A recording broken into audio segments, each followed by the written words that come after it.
Hi fams, welcome back to another video on my YouTube channel.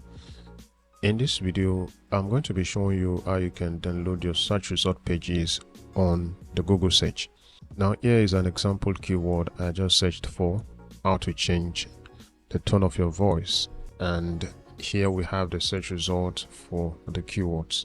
Now basically in this video, I'm going to be showing you how you can download the first 10 results. Probably you need to do a kind of analysis later. You can just have the first search result downloaded and then you can have it analyzed at a later time. Now the first step is to open another tab and you want to search for SEO Quick extension. It's a Chrome extension. So we're going to click on the Chrome Web Store result, and here is the extension. It's a powerful SEO toolbox on your browser, so it allows you to do a couple of SEO tasks like see key SEO metrics, check backlinks and traffic, keyword difficulty check, and so on. So what you want to do is click on add to Chrome. Now once the extension has been installed, it's going to be a part of your extension right here. However, you can find the extension on the list and then have it pinned so that it becomes very reachable for you on the extension bar right here, just as I did on my case. So once you have done that, you can come back to your search result and then you can have it refreshed. And once you refresh the page, you should see it is text box on the left, and you'll see a couple of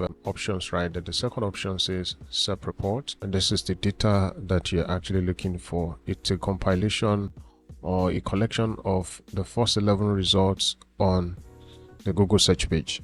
And then you can see a couple of other data like the page source, which is also the link to the article of the page, and then you can see the number of pages this website is having on Bing, the whois data. You can see their rank on SEMrush and SEMrush backlinks data, other data that has to do with the subdomain of the website. So we can have all of this data exported as CSV, and all we have to do is just click on save as CSV right here, and then it's immediately downloaded to your PC.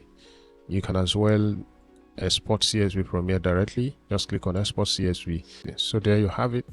That's how to export your search results as CSV on Google. Thank you for watching the video. Kindly like and share the video to your friends, and also subscribe to my YouTube channel.